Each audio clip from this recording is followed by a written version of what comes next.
So అందువల్ల ఈ చీలికలో ఇక అది ఏ స్థాయికి చీలిందంటే నా మానవం చూడండి, నేను తెలంగాణ అసెంబ్లీ ఎన్నికలపై చాలా విశ్లేషణ చేశాను.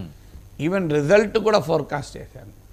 కానీ ఎవరికి కూడా నాకు ఫోన్లు చేసో లేకుంటే మెసేజ్లు పెట్టో సార్ మీరు కాంగ్రెస్ గెలుస్తుంది అని ఓపెన్గా చెప్పాను. కాంగ్రెస్కి అనుకూలంగా మాట్లాడుతున్నారని నన్ను ఎవరల్లే, బీఆర్ఎస్ వాళ్ళంటే బీజేపీ వాళ్ళంటే. ఎందుకంటే వాళ్ళు ఆయన అంచనాని చెప్తున్నాడు, రైటా రాంగా చూద్దాం అనేటువంటి అభిప్రాయంతోనే ఉన్నారు. ఆంధ్రప్రదేశ్కి వచ్చే వరకు టీడీపీ వైసీపీ ఇద్దరు కూడా ఏ స్థాయికి వచ్చారంటే ఏమాత్రమూ అంగీకరించలేదు. తమ నాయకుడే రైట్, ఇక తమ పార్టీయే రైట్.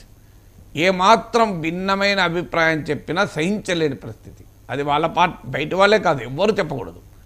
ఈ ధోరణి మీకు గతంలో వైసీపీలో చూసాం, ఇప్పుడు టీడీపీలో ఇంకెక్కువ మోతాదులో చూస్తున్నాం. ఎందుకంటే ఈవెన్ పార్టీ సోషల్ మీడియా విభాగాలకు కూడా ఇండిపెండెంట్గా మాట్లాడినా కూడా దాన్ని సహించలేని పరిస్థితి. మాలాంటి వాళ్ళు ఏమన్నది మంచికి మంచి చెప్తాం. ఇప్పుడు పింఛన్లు ఉదాహరణ ఉంది, జగన్మోహన్ రెడ్డి వాలంటీర్లు లేకపోతే ఇవ్వలేమని చెప్పి నానా ఇబ్బందులు పెట్టాడు. చంద్రబాబు నాయుడు వచ్చి ఒక్క రోజులో 90% పూర్తి చేశాడు కదా. నేను చంద్రబాబు నాయుడు అప్రిషియేట్ చేస్తూనే మాట్లాడాను.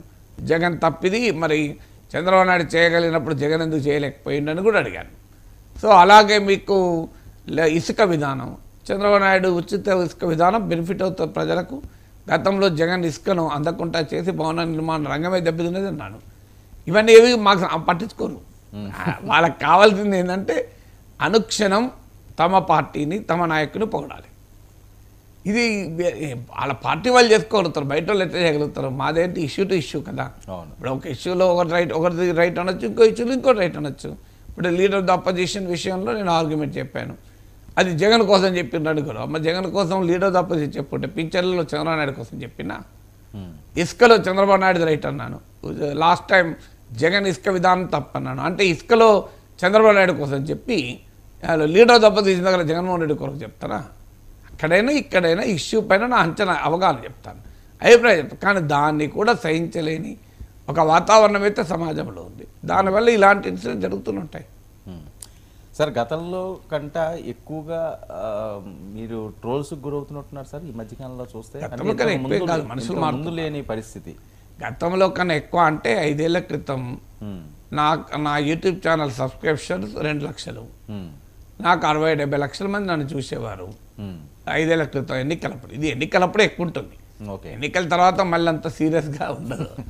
సో 2019 ఎలక్షన్ అప్పుడు నాకు 2 లక్షల సబ్స్క్రైబర్లు, సుమారు 70 లక్షలు మంత్కి 60 నుంచి 70 లక్షలు చూసేవాళ్ళు.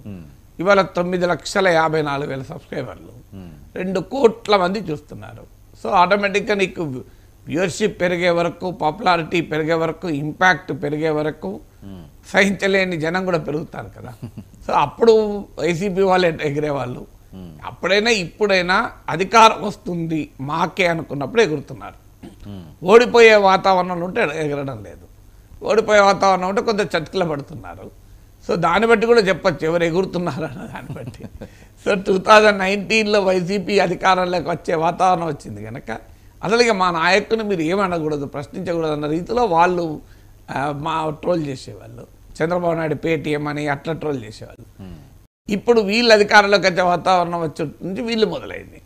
వాళ్ళకి తేడా ఏంటంటే వీళ్ళు అఫీషియల్గా పార్టీ పేజీలోనే పోస్ట్ చేసి అటాక్ చేశారు. తర్వాత చంద్రబాబు నాయుడు చెప్పినాక తీసేశారు. నాకు నేను సమాచారం అయితే చంద్రబాబు నాయుడు పెట్టద్దు అన్నాడని. అట్లా పద్ధతి కాదు మనం ఆయన అనడము. కావాలంటే ఆయన మాట్లాడిన దానిపైన మీరు ఏమైనా వ్యతిరేక అభిప్రాయం ఉంటే చెప్పండి అని. కానీ నాయకుడు చంద్రబాబు నాయుడు లోకేష్లు ఏం చెప్తారన్నదంతో సంబంధం లేకుండా పార్టీ అధికారిక సోషల్ మీడియా విభాగం ద్వారా అటాక్. మరి అటాక్ చేసేటప్పుడు నేను ఇప్పుడు పింఛన్ల విషయంలో, ఇసుక విషయంలో చంద్రబాబు నాయుడు కరెక్ట్ అన్నాడు. దాన్ని ఏం చేస్తారు? విచిత్రం ఏంటంటే 6 నెలలకు ఏడాది వెనక్కి తిరిగిపోవచ్చు చూస్తే జగన్మోహన్ రెడ్డి విధానాలను ప్రశ్నించిన రోజు ఇదే టీడీపీ సోషల్ మీడియా నా వీడియోలను ప్రమోట్ చేసింది. మీరు పాత పేరు వెనక్కి తిరిగి చూస్తుంటుంది. సో అంటే వాళ్ళకి నచ్చినప్పుడు ప్రమోట్ చేస్తారు, వాళ్ళు నచ్చినప్పుడు వాళ్ళ దాంట్లో కూడా పోస్ట్ చేసుకుంటారు, వాళ్ళు నచ్చకపోతే వ్యతిరేకిస్తారు. కానీ తెలుగుదేశం వైసీపీ పార్టీలకు కోరుకున్నట్లుగా మాట్లాడలేం కదా. ఏది రైట్ ఉంటే అది రైట్ మాట్లాడతాం. ఒక విషయంలో రైట్ అంటే ఇప్పుడు అందుకే మీకు ఉదాహరణ చెప్పింది. పింఛన్లు ఇసుక విషయంలో చంద్రబాబు నాయుడుది కరెక్ట్ అన్నాను. లీడర్ ఆఫ్ ద అపోజిషన్ విషయంలో నా స్టాండ్ చెప్పాను. అది జగన్మోహన్ రెడ్డిది కరెక్ట్ అని జగన్మోహన్ రెడ్డి కోసం చెప్పినట్టు మరి జగన్మోహన్ రెడ్డి అధికారంలో ఉన్నప్పుడు 10% ఉండాలన్నప్పుడు అప్పుడు కూడా ఇదే చెప్పాడు. అప్పుడు మరి జగన్ వ్యతిరేకంగానే చెప్పిన కదా. సో అప్పుడు చంద్రబాబు నాయుడు కోసం చెప్పారన్నారు. ఇది అందుకే ఇదంతా పార్ట్ ఆఫ్ లైఫ్. నువ్వు పబ్లిక్ లైఫ్లో ఉన్నప్పుడు సో ఆటోమేటిక్గా ఇలాంటివి ఎదుర్కొంటారు. When you're popular you're force to do that. ఇప్పుడు నేను మాట్లాడంతోనో 10 మంది పెడతారు వెంటనే నాగేశ్వర్ ఇలా అంటాడని. వాళ్ళ జీవనోపాధి పాపం వాళ్ళు బతకాలి కదా. నా పేరు చెప్పుకుంటే 1,00,000 వ్యూస్ వస్తాయి, 50,000 వ్యూస్ వస్తాయి. సో అందువల్ల ఎవరు ఆశ వాళ్ళకి కదా.